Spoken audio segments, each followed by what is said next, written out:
జానకి పతి కాగలనని ఆనాడు ఎవరు అనుకోనిది ఈనాడు మనకు నిజమైనది. ఆ రామాయణం మన జీవన పారాయణం. రాముడు అనుకోలేదు జానకి పతి కాగలనని ఆనాడు.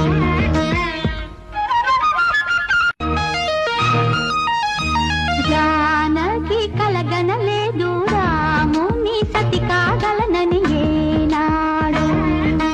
రాముడు అనుకోలేదు జానకి పతి కాగలనని ఆనాడు.